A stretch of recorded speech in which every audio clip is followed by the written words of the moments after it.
Hello everyone. Let's see next part 2 motion in a plane. We are study about general vector and their notation. Let's see coplanar vector. The vector lying in the same plane of a paper or plane. क्या होते हैं coplanar vector?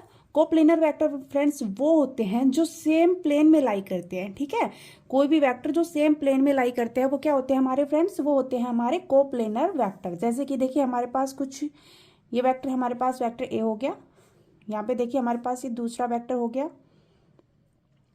Vector B हो गया, और ये देखिए friends हमारे पास तीसरा वेक्टर हो गया, वेक्टर सी हो गया. तो ये सारे कैसे होंगे? मैंने एक ही प्लेन में ड्रॉ किए, तो ये फ्रेंड्स सारे कैसे होंगे? ये कोप्लेनर वेक्टर होंगे. कैसे प्ले होंगे? Vector A, vector B and vector C are lying in the same plane of a paper as shown in figure. Hence they are coplanar vector. Okay friends, coplanar vector क्या होते हैं? Coplanar vector वही होते हैं जो सिर्फ same plane में लाई करते हैं. सिंपल सा है. नेक्स्ट देखिए what is localized vector. Localized vector क्या होता है फ्रेंड्स? लोकलाइज्ड वेक्टर की जब हम बात करते हैं, those vector whose initial point is fixed, जिसका इनिशियल पॉइंट कैसा होता है? फिक्स होता है, that are known as localized vector. Okay, तो लोकलाइज वेक्टर क्या होता है? जिसका इनिशियल पॉइंट क्या होता है? फिक्स होता है. और नॉन लोकलाइज वेक्टर क्या होते हैं फ्रेंड्स? नॉन लोकलाइज वेक्टर होते हैं whose initial point is not fixed. Whose initial point is not fixed, जिसका इनिशियल पॉइंट क्या नहीं होता फ्रेंड्स? फिक्स नहीं होता. तो वो हमारे कैसे होते हैं? नॉन लोकलाइज होता है. Now we talk about the zero vector और नल वेक्टर. अब देखिए जीरो वेक्टर और नल वेक्टर क्या होते हैं? A vector whose magnitude is zero and not having any direction is called zero vector और नल वेक्टर. वह वेक्टर फ्रेंड्स जिसके वो कोई उसका जो मैग्नीट्यूड होता है ना वो जीरो ही हो, उसकी कोई भी डायरेक्शन नहीं हो, किसी भी वेक्टर की कोई डायरेक्शन ना हो, उसका मैग्नीट्यूड जीरो हो, उस वेक्टर को क्या बोलते हैं फ्रेंड्स? उस वेक्टर को बोला जाता है जीरो वेक्टर और नल वेक्टर. क्या बोला जाता है फ्रेंड्स? उसको जीरो वेक्टर और नल वेक्टर उसको बोला जाता है. ठीक है, it is represented by zero. उसको जीरो से रिप्रेजेंटेड किया जाता है. किससे रिप्रेजेंट किया जाता है फ्रेंड्स? जीरो से रिप्रेजेंट किया जाता है. ठीक है, the position vector of origin, the acceleration of A particle. क्या कह रहे थे? पोजीशन ले ले हम वेक्टर के, ओरिजिन की एक्सेलरेशन ऑफ पार्टिकल का जो मूव कर रहा हो यूनिफॉर्म वेलोसिटी में, कौन सी में? यूनिफॉर्म वेलोसिटी के साथ अगर वो मूव कर रहा है तो वो रिप्रेजेंट करेगा zero of a null, zero vector को या फिर नल वेक्टर को. ठीक है, हम बात करते हैं एडिशन और सब्सट्रैक्शन ऑफ किसकी? Addition of subtraction of zero vector from a given vector. ठीक है, हमारे पास एडिशन और सब्सट्रैक्शन की बात करें तो देख हमने कोई वेक्टर ले लिया, वेक्टर हमने ए लेट किया, ए के साथ अगर एडिशन कराएंगे हम जीरो वेक्टर का साथ, तो ए प्लस जीरो कितना हो जाएगा? सिमिलर ए आएगा, सेम वैल्यू आएगी. या फिर हम जीरो प्लस ए करेंगे तो भी फ्रेंड्स हमारे पास क्या रहने वाला है? ए ही रहने वाला है. तो किसी भी वेक्टर के साथ अगर एडिशन और एडिशन करते हो या सब्सट्रैक्शन करते हो तो हमारे पास से क्या रहेगा?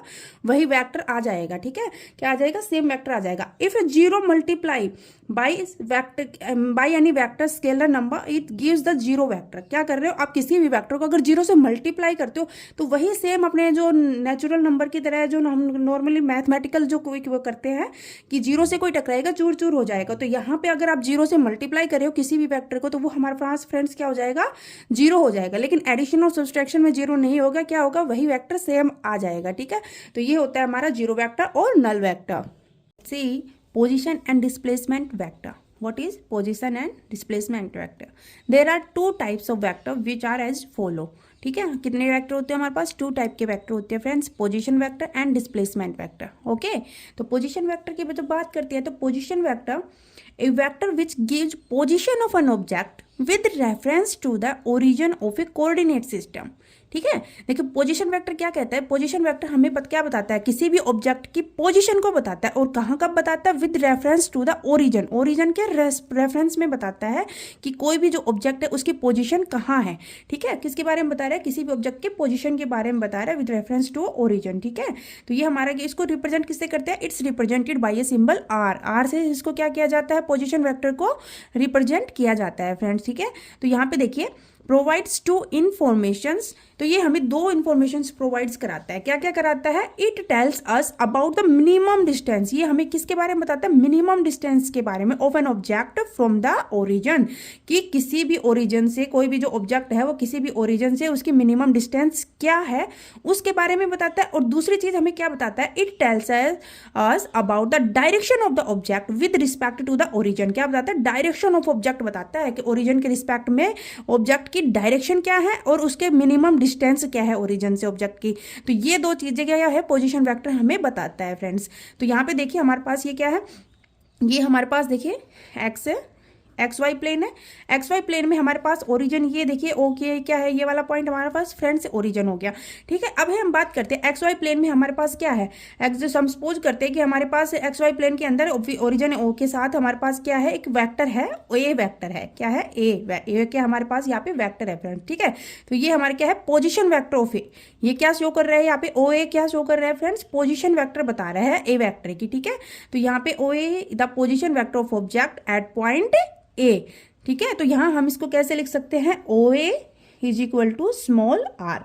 ठीक है, तो ये हमारा क्या होता है पोजीशन वेक्टर। पोजीशन बस उसके वेक्टर की पोजीशन को बताया जाता है कि वेक्टर की पोजीशन कहाँ है। अब यहाँ पे हमारे पास वेक्टर ए है, इस ए की अगर पोजीशन पूछा जाए तो ये पोजीशन क्या बताएंगे कि ओ ए क्या है, यहाँ पे इसकी पोजीशन है एक्स वाई प्लेन में ए वेक्टर की पोजीशन है ओ ए। ओरिजिन से यहाँ इसकी मिनिमम डिस्टेंस बताएगा और ये किस डायरेक्शन में है, जो वेक्टर की डायरेक्शन को बताएगा। तो पोजीशन वेक्टर सिर्फ हमें ये दो चीजें ही बताता है फ्रेंड्स। ठीक है, अभी बात करते हैं हम डिस्प्लेसमेंट वेक्टर की। डिस्प्लेसमेंट वेक्टर को क्या होता है, the vector which tells how much and in which direction an object has changed its position in a given interval of time। देखिए डिस्प्लेसमेंट हम सबसे स्टार्टिंग से जब स्टडी करते आ रहे हैं तो उसमें हमें कुछ खास चेंज नहीं हुआ। डिस्प्लेसमेंट हमें क्या ही बता रहा है, डिस्प्लेसमेंट में हमें देखो डायरेक्शन भी बता रहा है। डिस्प्लेसमेंट के साथ क्या चलती है कि मैग्नीट्यूड तो चलता ही है पर उसकी डायरेक्शन भी चलती है। ठीक है, तो वो उसकी डायरेक्शन के बारे में भी बताएगा हमें कि ऑब्जेक्ट जो है कितना चेंज हुआ है, किस डायरेक्शन में हुआ, उसकी एग्जैक्ट पोजिशन क्या है और किसके रिस्पेक्ट में, इंटरवल ऑफ टाइम के। ठीक है, तो टाइम के रिस्पेक्ट में उसकी सारी चीजें बताएगा, उसकी पोजीशन भी बताएगा, उसकी डायरेक्शन भी बताएगा और मैग्नीट्यूड भी। ठीक है, तो ये सारी चीजें क्या बताता है हमारे डिस्प्लेसमेंट वेक्टर में बताई जाती है। तो देखिए फ्रेंड्स हमारे पास डिस्प्लेसमेंट वेक्टर में अगर हम बात करते हैं देखिए एक्स वाई प्लेन ले लेते हैं, ये हमारा एक्स वाई प्लेन हो गया। एक्स वाई प्लेन में हम फ्रेंड्स क्या करते हैं, पोजीशन वेक्टर देखते हैं 2 पॉइंट्स की। हमने पोजीशन वेक्टर लिया, ये हमारा क्या है पोजीशन वेक्टर ऑफ किसकी, ए की, पॉइंट ए की। तो कितनी हो जाएगी R1 हो जाए, R1 लेट कर लेते हैं। दूसरे एक और वेक्टर हम यहाँ से लेते हैं जो हमारे पास क्या है वेक्टर बी। हमने वेक्टर ए और वेक्टर बी यहाँ से लिया। अब हमें यहाँ पे इसका डिस्प्लेसमेंट वेक्टर फाइंड आउट करना है। तो यहाँ पे देखिए इसका तो पोजीशन वेक्टर क्या हो गया R1 हो जाएगा और दूसरे वेक्टर का पोजीशन वेक्टर क्या हो जाएगा R2। R1 और R2 क्यों यहाँ पे क्यों राइट किया फ्रेंड्स, क्योंकि R हमारा क्या है पोजीशन, जो हमारी पोजीशन वेक्टर को क्या करता है रिप्रेजेंट करता है। तो यहाँ पे इसका ओ क्या हो जाएगा, ओ इस ए वेक्टर का पोजिशन क्या, वो वेक्टर क्या हो जाएगा ओ ए। ठीक है, और इसका क्या हो जाएगा ओ बी हो जाएगा।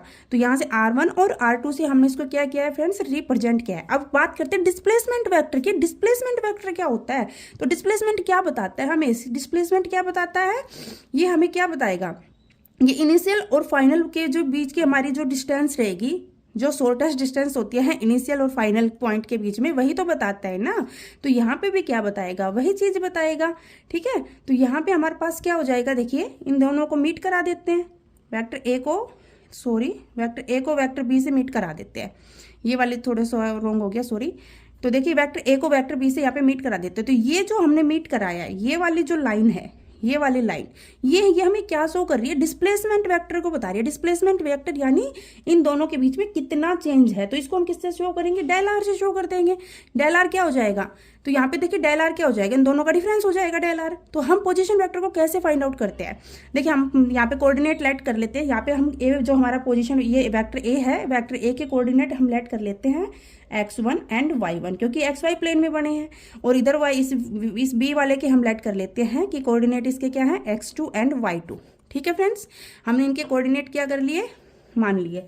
अब कोऑर्डिनेट मान लिए तो हम क्या इसकी पोजीशन फाइंड आउट करेंगे। तो इसकी पोजीशन क्या हो जाएगी, R1 कितना हो जाएगा, यहाँ पे देखिए R1 कितना हो जाएगा, यहाँ पे R1 जो हो इसकी पोजीशन हमें फाइंड करनी है। इसके कोऑर्डिनेट क्या है x1 y1, और x के साथ हमारा कौन सा वो वेक्टर चलता है, तो वो हमारा कौन सा चलता है, यूनिट वेक्टर I चलता है। y के साथ हमारा डायरेक्शन में क्या चलता है, जे कैप चलेगा। तो यहाँ से हम इसको ऐसे राइट कर सकते हैं, R1 को हम ऐसे लिख देंगे x1 I cap plus y1 J cap लिख सकते हैं फ्रेंड्स। और बात करते हैं पोजीशन वेक्टर R2 की। R2 की हम यहाँ पे पोजीशन वेक्टर लिखेंगे तो किस तरह से करेंगे, x2 इक्वेशन में कर लेंगे, I हो जाएगा प्लस यहाँ से सेकंड कोऑर्डिनेट y2, और y2 के साथ हमारा कौन सा आ जाएगा, j यूनिट वेक्टर। ठीक है, ये हमारे R1 और R2 क्या हो जाएंगे, हमारे पोजीशन वेक्टर हो गए point A and point B के। Now we find displacement vector of A B. A B जो हमें डिस्प्लेसमेंट वेक्टर ए बी है, हमें ये फाइंड आउट करना है। तो ये फाइंड आउट करने के लिए डेल आर निकालेंगे। तो डेल आर यहाँ पे क्या शो कर रहा है, डेल आर शो कर रहा है डिस्प्लेसमेंट वेक्टर को। तो डिस्प्लेसमेंट वेक्टर क्या हो जाएगा फ्रेंड्स, हमारे यहाँ पे R2 माइनस R1 हो जाएगा। तो यहाँ पे देखिए R2 और R1 की वैल्यू फाइंड आउट करेंगे। तो यहाँ पे देखिए वैल्यू फाइंड आउट करते हैं। तो डिस्प्लेसमेंट वेक्टर हमारे पास del r is equal to, तो यहाँ पे देखो हमारे पास जो वैल्यू आई थी वो कितनी है, उसकी दोनों को माइनस कर देंगे।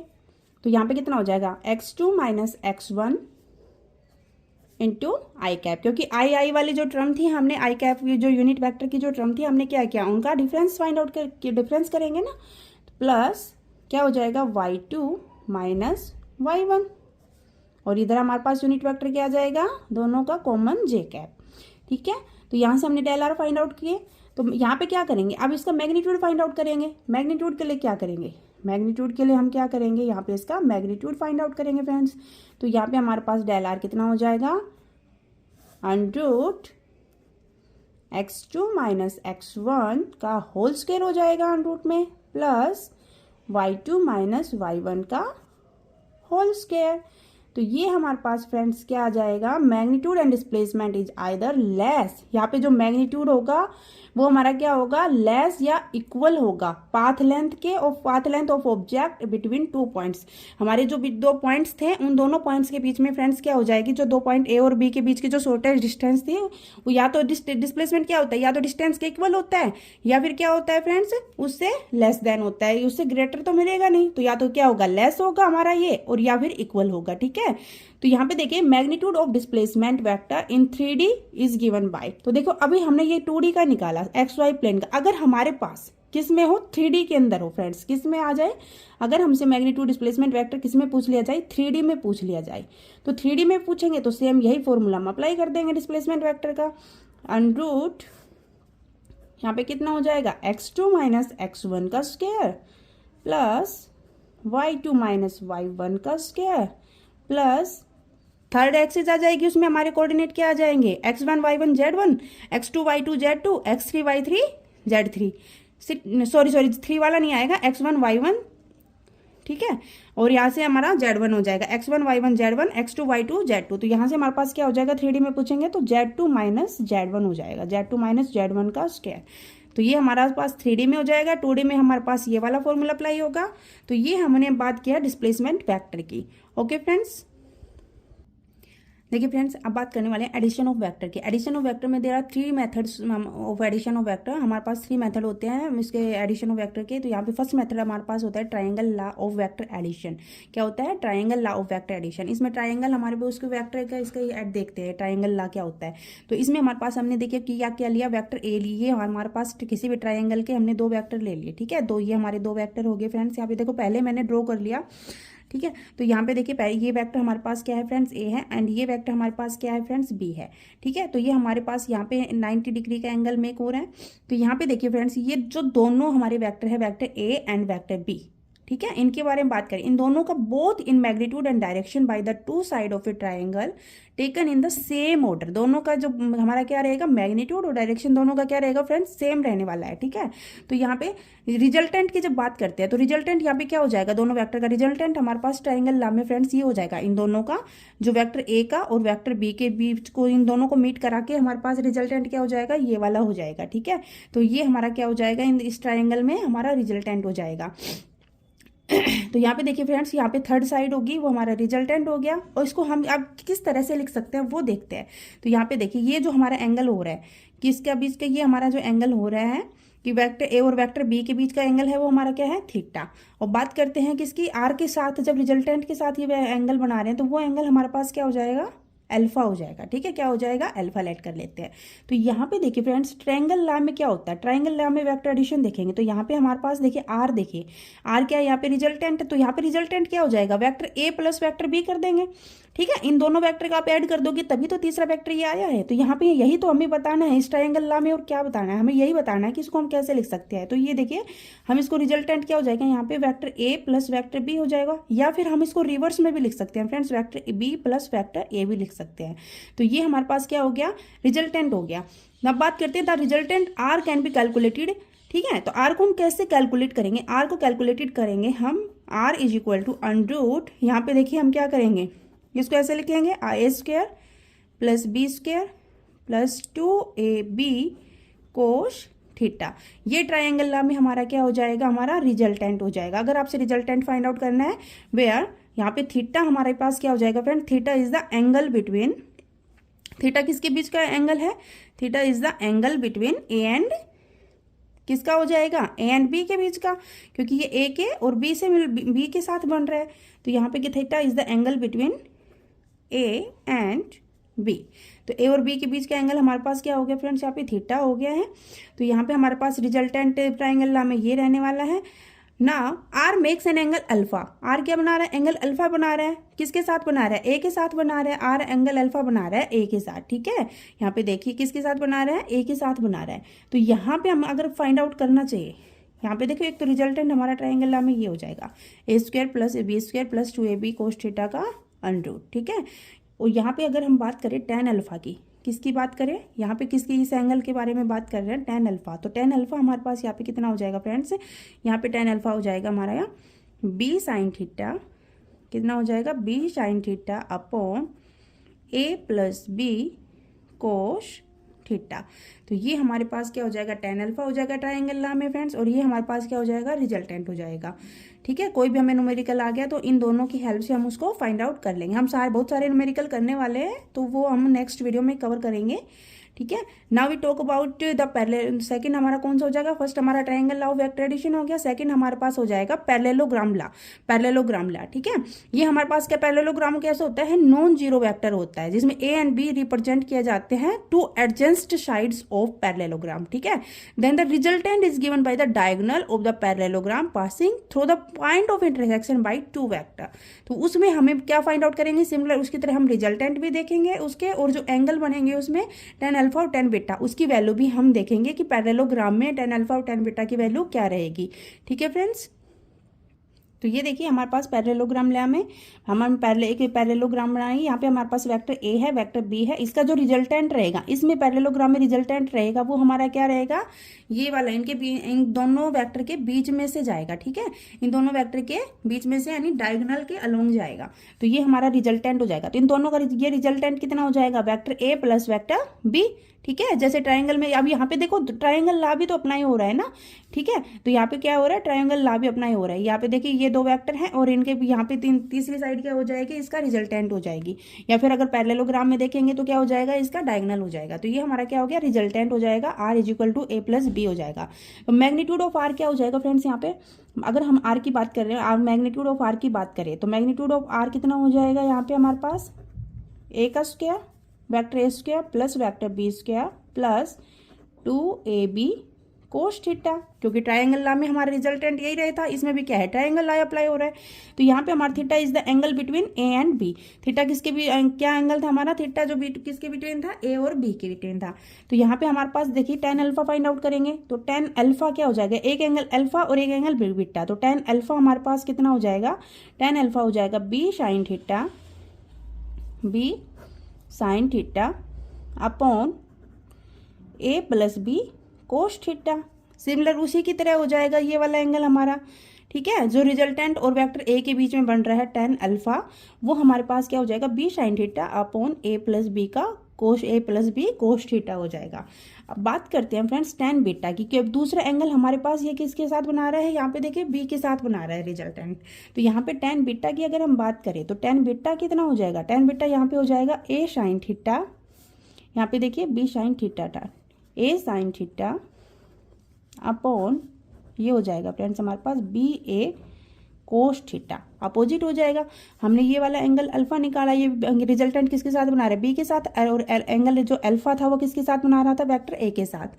ठीक है, तो यहाँ पे अगर ए के साथ बनाएगा तो ये वाले आप वैल्यू फाइंड आउट करोगे तो इसमें हमारे पास क्या हो जाएगा, b sine theta upon a b plus a plus b cos theta. और टेन बीटा हमारे पास क्या हो जाएगा, a sine theta upon b plus a cos theta. इसमें हमारे पास कुछ स्पेशल केस होते हैं पैरेललोग्राम में, ये कुछ होते हैं, तो ये हमारे पास क्या हो जाएगा, अगर हमारे पास क्या पे थीटा, जो थीटा हमारे पास यहाँ पे आ रहा है, थीटा को हम जीरो ले ले, क्या कर ले फ्रेंड्स, थीटा अगर हमारे पास कितना हो जाए 0 डिग्री हो जाए तो हमारे पास रिजल्टेंट कितना हो जाएगा, मैक्सिमम हो जाएगा। रिजल्टेंट कितना हो जाएगा, मैक्सिमम हो जाएगा। तो यहाँ पे मैक्सिमम हो जाएगा तो कितना हो जाएगा, देखिए कोस हमारे पास अगर थीटा की जगह 0 लेते हो तो कोस 0 कितना होता है, 1 होता है। तो कोस 0 कितना होता है, देन आर मैक्सिमम हमारे पास कितना हो जाएगा, vector A plus vector B. अगर हम क्या लेते हैं friends, if theta is equal to 180 degree तो देन आर क्या हो जाएगा, हमारे पास मिनिमम आ जाएगा। आर मिनिमम हो जाएगा तो ये अप्रोक्स किसके हो जाएगा, बी के। ओके अगर हम थीटा क्या ले ले फ्रेंड्स, 90 डिग्री ले लेते हैं, क्या हो जाएगा, आर रिजल्टेंट हमारे पास क्या हो जाएगा, रिजल्टेंट हमारे पास 90 डिग्री पे हो जाएगा। यहाँ पे 90 डिग्री पे क्या हो जाएगा हमारे पास, ए का स्क्वायर प्लस बी का स्क्वायर हो जाएगा। 90 डिग्री पे क्या हो जाएगा, a square plus b square हो जाएगा, क्योंकि यहाँ पे क्या हो जाएगा, 0 हो जाएगा। तो क्या बचेगा, ए स्क्वायर प्लस बी स्क्वायर बचेगा।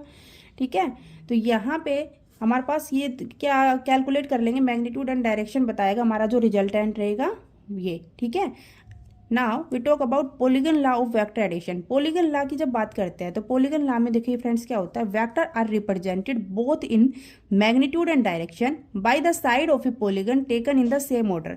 ठीक है, तो यहाँ से देखिए सेम ऑर्डर में हमें क्या कर रहा है, ये सारी बता रहे हैं कि मैग्नीट्यूड और डायरेक्शन बता रहे हैं। तो ये वेक्टर ए है, vector B, vector C, vector D, vector E, तो ये सेम ऑर्डर में जा रहे हैं। ठीक है, रिजल्टेंट वेक्टर इज रिप्रेजेंटेड, तो ये हमारे पास रिजल्टेंट वेक्टर क्या हो जाएगा, देखिए सारे वेक्टर, वेक्टर ए, vector B, vector C, vector D, vector E, तो ये सारे क्या हो गए, रिजल्टेंट वेक्टर हो गए। तो यहाँ से देखिए हमारे पास ये जो हमारा फाइनल पॉइंट है और इनिशियल पॉइंट, इन दोनों को जब मीट करा रहे हैं तो यहाँ पे हमारे पास इन दोनों को यहाँ पे क्या आ रहा है, रिजल्टेंट आ रहा है इनको सबको। तो यह रिजल्टेंट जो होगा, resultant vector is represented both in magnitude and direction by the closing side of the, close कर रहे हैं ना पॉलीगन को, closing side of the polygon taken in opposite side. Okay, तो यहाँ पे हमारे पास क्या बता रहा है, जो पॉलीगन लॉ में क्या हो जाएगा हमारे पास, इसकी कुछ प्रॉपर्टीज होगी, वो हमारे पास क्या होगी, vector addition is a commutative. First हमारे पे क्या प्रॉपर्टी होगी, वेक्टर एडिशन कैसा रहेगा, कॉम्यूटेटिव रहेगा। कॉम्यूटेटिव में क्या होता है, जैसे कि ए प्लस बी हमारा है, तो कॉम्यूटेटिव में क्या होता है, अपोजिट साइड में बी प्लस ए कर लेंगे तो दोनों क्या रहेंगे, इक्वल रहेंगे। ये हमारा a plus b is equal to हो जाता है बी प्लस ए के। ठीक है, ये हमारा कॉम्यूटेटिव हो गया। सेकंड प्रॉपर्टी हमारे पास इसमें होती है वेक्टर एडिशन इज एसोसिएटिव, क्योंकि वेक्टर एडिशन क्या है, एसोसिएटिव। एसोसिएटिव में क्या कर लेंगे कि वेक्टर ए प्लस बी को पहले ऐड कर ले, फिर प्लस में सी थर्ड वेक्टर को ऐड करते हैं, या फिर ये किसके इक्वल हो जाएगा, ये ए vector plus B plus C vector, या तो आप ए प्लस बी वेक्टर को पहले ऐड करके फिर सी वेक्टर ऐड करो, और या फिर आपको बी प्लस सी वेक्टर को ऐड करके उसमें ए वेक्टर ऐड करो, दोनों का रिजल्ट क्या रहेगा, सेम रहेगा। ठीक है, तो ये हमारा क्या हो गया, एसोसिएटिव हो जाएगी। तो ये कहता है कि जो पॉलीगन लॉ है वो हमारा एसोसिएटिव होता है, कॉम्यूटेटिव होता है। एंड थर्ड प्रॉपर्टी हमारी होती है डिस्ट्रीब्यूटिव की, क्या होती है, डिस्ट्रीब्यूटिव होती है फ्रेंड। डिस्ट्रीब्यूटिव क्या होती है कि देखिए हमारे पास ये कोई हमारा लैम्डा इंटू ए प्लस बी है, तो यहाँ पे हम क्या करेंगे, इसको डिस्ट्रीब्यूट कर देंगे इस वैल्यू को, तो ये लैम्डा को हम दोनों के साथ मल्टीप्लाई कर देंगे क्योंकि दोनों के कॉमन में है। तो यहाँ पे कितना हो जाएगा, लैम्डा ए प्लस लैम्डा बी, तो ये क्या हो गया, हमारा डिस्ट्रीब्यूटिव हो गया। या तो आप ए प्लस बी वेक्टर को ऐड करके लैम्डा से मल्टीप्लाई कर दो, या फिर आप लैम्डा को पहले ए से मल्टीप्लाई करो, लैम्डा को बी से मल्टीप्लाई करो, फिर उन दोनों के रिजल्ट को ऐड कर दो, तो दोनों का आंसर क्या रहेगा फ्रेंड्स, सेम रहेगा। तो ये चीज़ें हमें क्या बताइए कि हमारी कुछ प्रॉपर्टीज थी किसकी, पॉलीगन लॉ की। तो ये 3 प्रॉपर्टीज थी हमारे पास, 3 प्रॉपर्टीज है यहाँ पे। तो ये हमें ये सारी हमें अच्छे से देख लेनी है। देखिए हमारे पास एक न्यूमेरिकल है, उसको भी कर लेते हैं। If a is equal to b plus c, a हमारे पास क्या है, B plus c, then the magnitude of A b and c are 5, 4 and 3 minutes respectively, then angle between A and c is.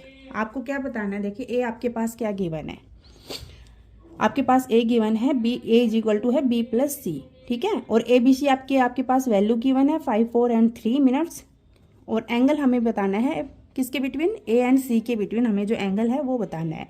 तो यहाँ पे देखिए क्या हो जाएगा, आपके पास कुछ आंसर भी गिवन है, आपको इनके आंसर पे डिपेंड करके ही इसका आंसर देना है। इसके आंसर कई हो सकते हैं, लेकिन आपको जो आंसर में मिल जाए उसके बेस पे आपको आंसर करना है। ठीक है, तो यहाँ पे सबसे पहले हम किसकी बात क्या करेंगे, क्या फाइंड आउट करेंगे, रिजल्टेंट फाइंड आउट करेंगे इसका। तो रिजल्टेंट क्या हो जाएगा, R square is equal to A square